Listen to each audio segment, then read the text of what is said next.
បាទសូមគោរពជំរាបសួរពុកម៉ែបងប្អូនបាទថ្ងៃនេះដែរខ្ញុំមានបាទស្នែងក្របីមួយចាងធ្វើវីដេអូចែកជូនពុកម៉ែបងប្អូនទស្សនាកំសាន្តហ្នឹងហើយ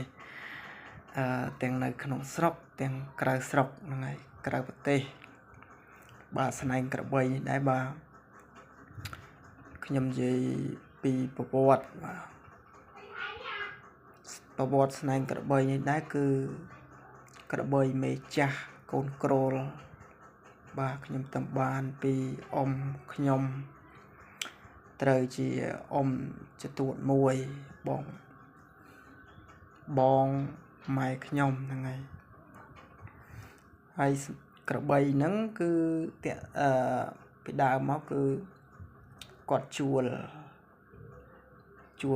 គេណាខ្វីលក្រោមហ្នឹងហើយក៏ដឹងល្មិចគេទេហើយក៏ស្រាប់តែវត្តនឹងព្រៃដើមឈើបាក់ហ្នឹងហើយបាក់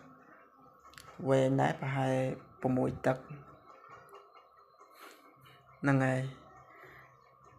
នេះគឺអត់បីប្រវាក់អីកែច្នៃអីអត់ទេណាពុកម៉ែបងប្អូនមើលចុះថាធម្មជាតិ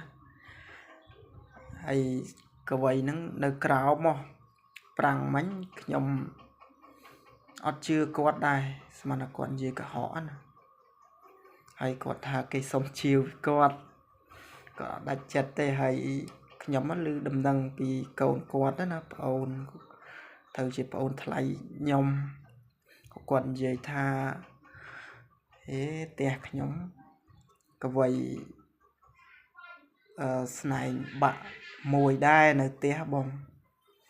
ឯងទៅសុំពុកហ្នឹងហើយក៏ខ្ញុំគាត់លើដំណឹងទៅភ្លាមហ្នឹងហើយសុំគាត់ទាំងរំតបានហ្នឹង3 ដងមកគាត់ដាច់ចិត្តឲ្យហើយក៏គាត់មិនយកបច្ច័យយកអីទេថ្ងៃកាលហ្នឹងខ្ញុំក៏ជូនគាត់ទៅវិញដែរនៃមកកង់ប៉ុន្តែមកកង់ធំដែរហ្នឹងដើមពពុតចាញ់មីហ្នឹងហើយបងប្អូនខ្លះគឺគាត់អត់ស្គាល់ដើមពពុតចាញ់មីទេហ្នឹងហើយរៀមច្បងខ្លះគាត់ស្គាល់ទៅ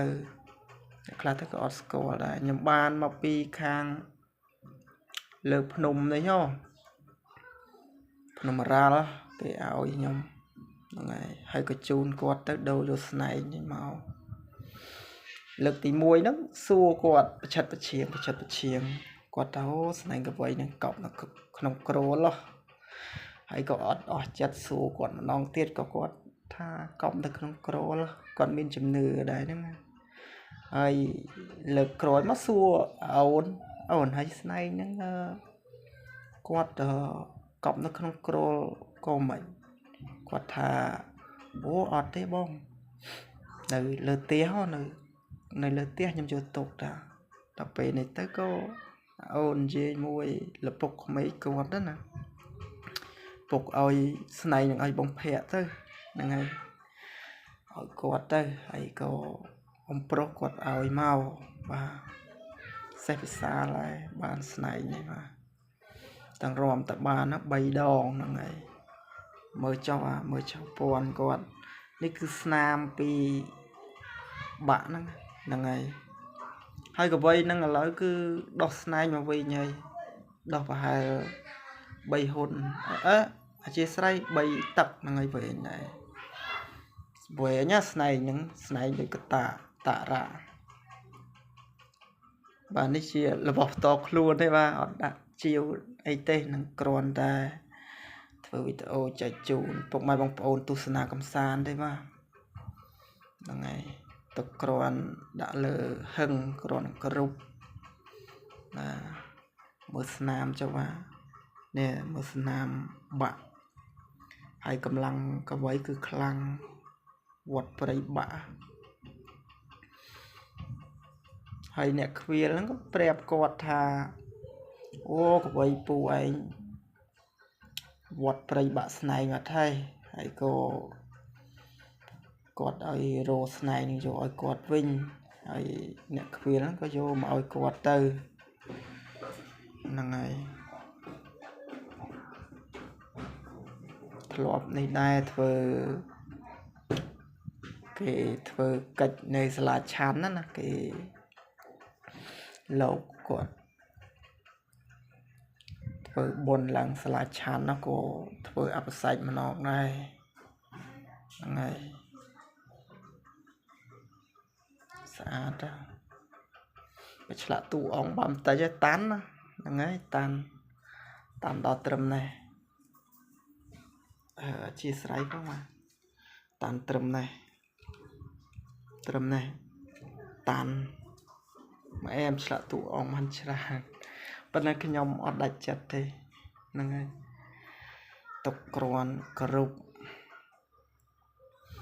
ចាំមើលពេលវេលាទៅមុខតិចទៀតអីអញ្ចឹងយើង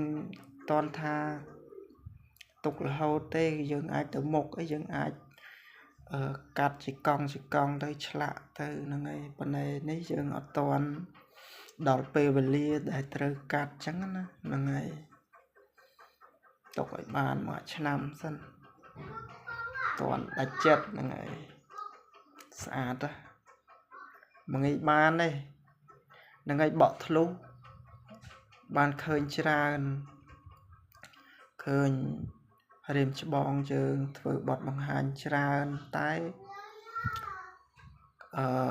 ស្នែងក្របីវត្តបាក់នឹងព្រៃអីគឺអត់ដែលឃើញទេបាទ